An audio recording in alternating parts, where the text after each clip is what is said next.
बाज़ बदगुमानियां इंसान को गुनाहगार बना देती हैं। मेरे प्यारे साथियों, तसव्वुर करो, इमाम औज़ाई रहमतुल्लाह अलैह के बीवी के पास एक औरत मिलने आई। सुबह फजर की नमाज के बाद, सूरज निकलने के बाद उनसे एक औरत मिलने आई। किससे? इमाम औज़ाई रहमतुल्लाह अलैह की बीवी से। दरवाजा खटखटाया। इमाम औज़ाई रहमतुल्लाह अलैह फजर की नमाज के बाद, सूरज निकलने के बाद भी कुरान की तिलावत कर रहे थे, दुआ मांग रहे थे, चटाई पर बैठे थे। जब दरवाजे पर दस्तक की आवाज सुनी तो जाते हैं और दरवाजा खोलते हैं तो क्या देखते हैं, उनके गांव की एक औरत दरवाजे पर खड़ी है। उस औरत ने कहा, इमाम साहब मुझे आपकी बीवी से मुलाकात करना है, मैं आपकी बीवी से मिलने आई हूं। इमाम औज़ाई रहमतुल्लाह अलैह ने कहा, अंदर आओ। उन्होंने कुरान लिया और खुद बीवी के रूम में चले गए और अपनी बीवी से कहा, तुमसे मोहल्ले की कोई औरत, गांव की कोई औरत मिलने आई। इमाम औज़ाई की बीवी निकल के आई और उस मोहल्ले की औरत को उसी चटाई के ऊपर बिठा दिया जिस चटाई पर इमाम औज़ाई कुरान पढ़ रहे थे। वो औरत जैसी ऐसे बैठी, ऐसे, तो ये पीछे चटाई पर कुछ पानी पड़ा हुआ था, वो उससे वो भीग गई, पूरा वो तर हो गई और ऐसे छटकने लगी। शर्म नहीं आती, तुमने मुझे यहां बिठा दिया। उसकी नजर पड़ी तो इमाम औज़ाई का 3 साल का बच्चा, छोटा सा बच्चा, नंगा घूम रहा था। नहीं कपड़े पहने हुए थे, छोटे छोटे बच्चे कभी ऐसे होते, नंगा। वो समझी कि इस बच्चे ने पेशाब किया है, इसीलिए उसकी चड्डी अड्डी उतार दी गई है, ये नंगा है और इस बच्चे के पेशाब पे हमें बिठा दिया इस औरत ने। कहने शर्म नहीं आई, तुमने इस बच्चे के पेशाब पे मुझे बिठा दिया है। इमाम औज़ाई की बीवी कहती है कि बेफिक्र रहो बहन, ये पेशाब नहीं है।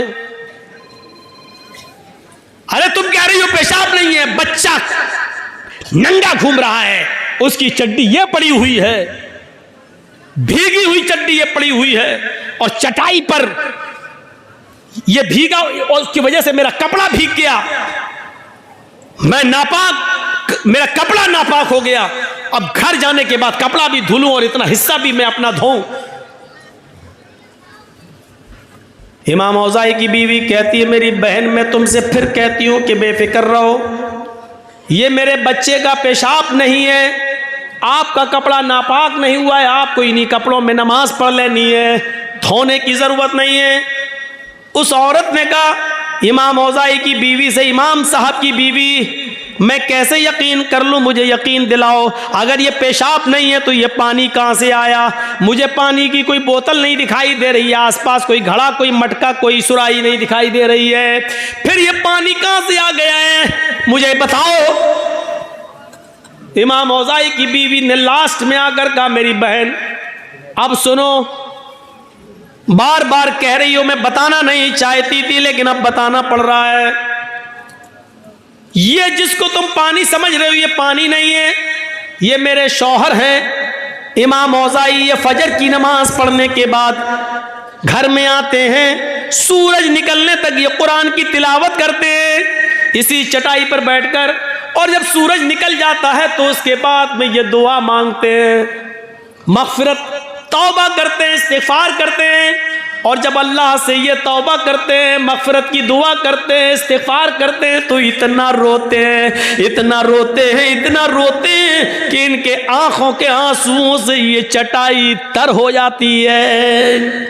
आए इस गांव की औरत, मेरी बहन, जिसको तुम पानी समझ रही हो ये पानी नहीं है, ये मेरे शौहर इमाम औज़ाई की आंखों से गिरने वाले आंसू हैं, उन आंसुओं की वजह से ये चटाई भीग गई है और उस चटाई पर तुम बैठ गई हो, ये आंसू हैं, पानी, पेशाब नहीं है, बेफिक्र होकर तुम नमाज पढ़ सकती हो, तुम्हारा कपड़ा नापाक नहीं हुआ। आप गौर कीजिए, लड़का नंगा है, उसका ऊपर चड्डी उसकी वही पड़ी हुई है। गांव की औरत ने भी यही सोचा कि ये पेशाब होगा क्योंकि बच्चा नंगा घूम रहा है, लेकिन जरूरी नहीं कि उसने जो सोचा वो सही हो। हम कभी कभी कुछ और सोचते हैं और निकलता कुछ और है, हकीकत कुछ और होती है। इसलिए इस बात को सोचने की कोशिश जरूरत है, हम किसी के बारे में ज्यादा बदगुमानी ना करें। अमीर माविया रहमत रजी अल्लाह ताला अन्हु की बीवी भी अपने घर में मेहमान नवाजी पसंद नहीं करती थी। मेहमान आ जाए, बहुत सी औरतें ऐसी होती हैं घर में खूब अच्छा खाओ पकाओ, शौहर बच्चों को खूब खिला देंगी, लेकिन जहाँ उनके घर 2 दिन मेहमान आ जाए, 2 मेहमान लो आ गया, अब इसके लिए जागो, ऐसा लगता है ये शादी करके नहीं लाया, नौकरानी बना के लाया हमें अपने घर में। ओके। अमीर माविया के घर में एक मर्तबा एक मेहमान आया और उसने कहा कि मुझे 2-3 दिन रुकना है। कहा ठीक है रुको, बाहर का कमरा दे दिया, खाना वाना खिलाया। अमीर माविया की बीवी को मेहमान नवाजी पसंद नहीं थी, वो सोचने लगी कि कुछ कमी निकालूं। कहा क्यों, ये मेहमान है, कहाँ कितने दिन रहेंगे? कहा पता नहीं कितने दिन रहेगा, 3 दिन तो वैसे ही उसका हक है, 3 दिन तक तो मैं उसको कुछ कह ही नहीं सकता, 3 दिन के बाद अगर रहता तो उसकी मर्जी। अच्छा ठीक है। शाम का वक्त हुआ, इमाम अमीर माविया की बीवी ने सोचा कोई ऐसी कमी निकालूं, इसको घर से निकलवा दूं। इशा की नमाज के बाद अमीर माविया ने उस अपने मेहमान के कमरे में चटाई रख दी, रात में तहज्जुद पढ़ते हो तो पढ़ लेना, लोटा रख दिया, अगर वुजू बनाना हो तो पानी ये है, एक दूसरा पानी रख दिया, अगर इस्तंजा करना हो तो बाहर से दरवाज़ा खोलना और यहाँ खाली मैदान पड़ा है, यहाँ पर आप पेशाब करना हो तो यहाँ कर लेना और यहीं पर नमाज पढ़ लेना और फजर में इंशाअल्लाह मस्जिद में मुलाकात होगी। कहा ठीक है। बाहर का सिस्टम सब अलग करके अमीर माविया सो गए। थोड़ी देर के बाद जब उनकी बीवी ने देखा कि अमीर माविया सोए हुए हैं, रात काफ़ी हो गई है, कहा कि उठें और देखें कि मेहमान क्या कर रहा है। मेहमान अगर जग रहा हो और कुछ उल्टी सीधी खुराफात कर रहा हो तो अमीर माविया को जगाऊं और कहूँ कि और उसको निकाला जाए। अमीर माविया की बीवी उठती हैं और अपने मेहमान के रूम तक जाती हैं और दरवाजे में कान लगाती हैं तो क्या सुनती हैं कि मेहमान बड़ा बेहुदा और गंदा गाना गा रहा है। आवाज़ बड़ी प्यारी थी उसकी, सुरीली। उस सुरीली आवाज़ में वो बेहुदा और इश्किया गाना गा रहा है, बड़ा बेहुदा गाना। अमीर माविया की बीवी को एक नुक्ता मिल गया, एक पॉइंट मिल गया। वो जल्दी से जाती हैं और अपने हस्बैंड को जगाती हैं, उठो। कहा क्या है, इधर आओ, देखो तुम्हारा मेहमान क्या कर रहा है। अरे मेहमान क्या कर रहा है, उसका तो रूम मैंने अलग कर दिया है, उसका कमरा अलग कर दिया है। अरे इधर तो आओ, इधर आओ, उठो उठो। उठाया, देखो देखो देखो, अरे कमरा बंद है, अरे दरवाज़ा, कान लगाओ, कान लगाओ। जब कान लगाया तो गाना बड़ा बेहुदा गाना गा रहा है। अमीर माविया से कहने लगी देखो अभी भी इसको घर में रखोगे, ये ऐसा गाना गा रहा है, लगता है जैसे इसके घर में कोई माँ बहन बेटी ना हो, ऐसा गंदा गाना। अमीर माविया ने अपनी बीवी का हाथ पकड़ा और उसको खींच कर अपने बिस्तर पर लाए और फरमाया जब मैंने उसके कमरे को अलग कर दिया, उसके रूम को अलग कर दिया, उसकी चटाई अलग कर दी, उसका मुसल्ला अलग कर दिया, उसका वुजू का लोटा अलग कर दिया, जब मैंने उसके कमरे से कोई मतलब ही नहीं रखा तो तुमने दरवाजे पर कान लगाकर उसके अंदर की जासूसी क्यों की है?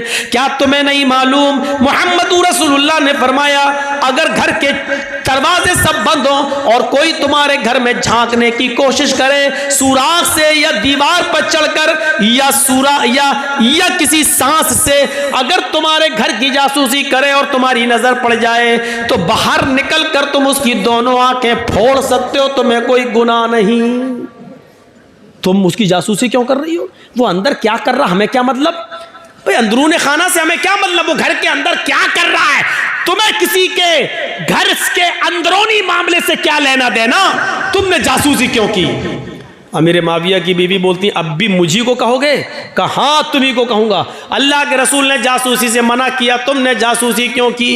चलो लेट जाओ, सो जाओ। ये देखो इनको बताया तब भी हम ही को डांट रहे हैं। ठीक है सोती हूँ।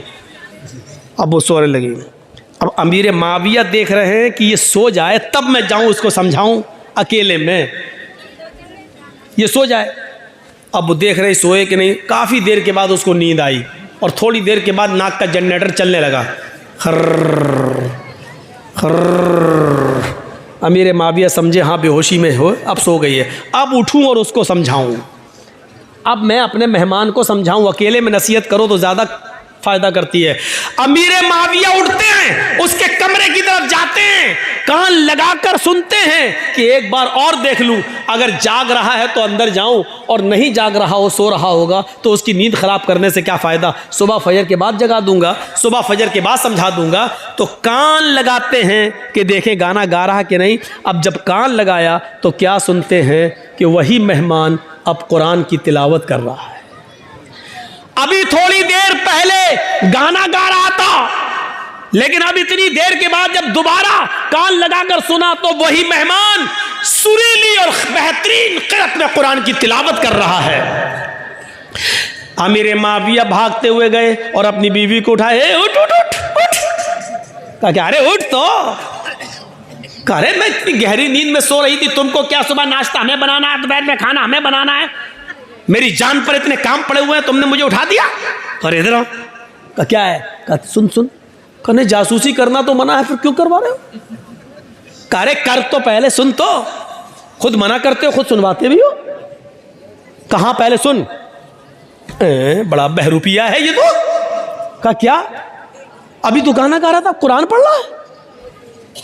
कहां। अच्छा ये बताओ जासूसी क्यों करवाई। कहा मेरी बीवी, जासूसी यकीनन मना है, लेकिन हम में और तुम में फर्क है। तुमने मुझे मेरे भाई की बुराई दिखलाई, तुमने मुझे मेरे भाई की बुराई दिखलाई, और मैंने तुम्हें अपने भाई की खूबी दिखलाई। अल्लाह के नबी फरमाते हैं बुराइयों पे पर्दे डालो और खूबियों को बयान किया करो। हम खूबी बयान कर रहे हैं, देखो ये मेरे भाई की एक अलामत। वो तो ठीक है, लेकिन बहरूपिया गाना क्यों गा रहा था। का सुबह निपटेंगे। फजर की नमाज दोनों ने जमात से पढ़ी, और फजर की नमाज के बाद अमीर माविया ने उससे रात का मंजर बयान किया कि तुम गाना गा रहे थे और बाद में कुरान। तो उसने कहा जब आपको मालूम भी हो गया है तो सुन लो, मुझे बहुत टेंशन है, मेरी जिंदगी गमों में घुली जा रही है, मुझे एक पल भी सुकून नहीं मिलता है, इतने टेंशन है, इतने गम है। जब मुझे बहुत ज़्यादा गम होते हैं और जब गमों की वजह से मुझे नींद नहीं आती है, करवटें बदलता रहता हूँ, तो फिर मैं गुनगुनाने लगता हूँ, गाना गाने लगता हूँ, अपना दिल बहलाने की कोशिश करता हूँ, लेकिन गाना गाने की वजह से मेरे गम और बढ़ते जाते हैं, मेरी उलझनें और बढ़ती जाती हैं। फिर मैं वुजू बनाता हूँ और कुरान की तिलावत करना शुरू कर देता हूँ, इसलिए कि अल्लाह ने फरमाया अला बिज़िक्रिल्लाहि तत्मइन्नुल कुलूब, अल्लाह का जिक्र करने से ही दिलों को सुकून मिलता है। इसलिए मैं दिल को सुकून हासिल करने के लिए मैं कुरान की तिलावत करने लग जाता हूँ। अमीर माविया ने कहा जिंदगी से लड़ना सीखो, जिंदगी से लड़ना सीखो, गमों को पछाड़ना सीखो। गम हर इंसान की जिंदगी में आ सकते हैं, इससे लड़ना सीखो, गमों पर सब्र करो, और जब तुम्हें गम बहुत ज्यादा आ जाया करें और जब तुम्हें सोने न दिया करें तो तुम कुरान पढ़ लिया करो। इसलिए कि अल्लाह के ताला ने कहा है कुरान का की तिलावत ही तुम्हारे दिलों को सुकून पहुंचा सकती है, तुम्हारे दिलों को सुकून दे सकती है। जिन लोगों को टेंशन बहुत रहता है, सुन लो, जिन लोगों को बहुत ज्यादा दिमागी उलझन रहती है, जो लोग बहुत ज्यादा दिमागी टेंशनों के शिकार हैं, मेरी 3 बेटियां 4 बेटियां बड़ी हैं, जवान है, शादी नहीं हो रही है, मेरा बच्चा बड़ा हो गया, शादी के लायक हो गया, फिर भी माँ बाप की बात नहीं सुनता है, फिर भी घर देर से आ रहा है, जिनको 50 किस्म के गम खाए जा रहे हैं, उनको एक दुआ सिखला कर जा रहा हूं। ये दुआ को अपना वजीफा बना लो, ला हौला वला कुव्वता इल्ला बिल्लाह। बस इतनी सी दुआ है, इस दुआ को उठते बैठते पढ़ते रहा करो। अल्लाह के नबी फरमाते हैं ये ला हौला वला कुव्वता इल्ला बिल्लाह, ये 99 बीमारियों की दवा है, और सबसे हल्के दर्जे की बीमारी यह है कि इंसान के गम नहीं दूर हो रहे हो, इंसान को टेंशन हो, तो ये सबसे हल्की बीमारी है जो इस दुआ से चली जाती है। इससे बड़ी बड़ी 98 बीमारियां और हैं जो इस दुआ के पढ़ने से जाएंगी। मेरे भाइयों, ये दुआ को हमारी माँ बहनें भी याद कर ले, आप भी याद करिए।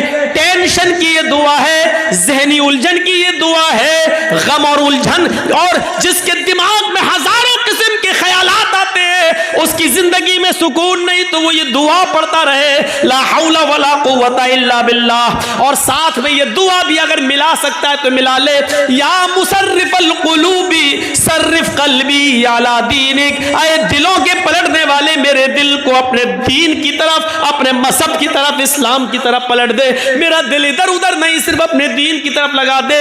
ये दोनों दुआएं आप इसको अपना वजीफा बनाइए।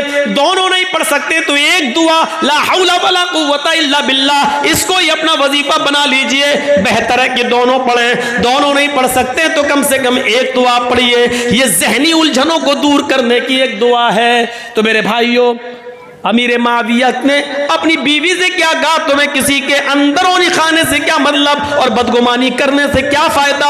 नहीं, तुम्हें कुछ नहीं करना है तो बदगुमानी हमें और आपको नहीं करना है। या अय्युहल्लज़ीना मनुज्तनिबू कसीरम मिनज़्ज़न इन्न बअज़-ज़न्नि इस्म, ईमान वालों तुम एक दूसरे से ज्यादा बदगुमानी मत किया करो, इसलिए कि बहुत सी बदगुमानियां इंसान को गुनाहगार बना देती हैं।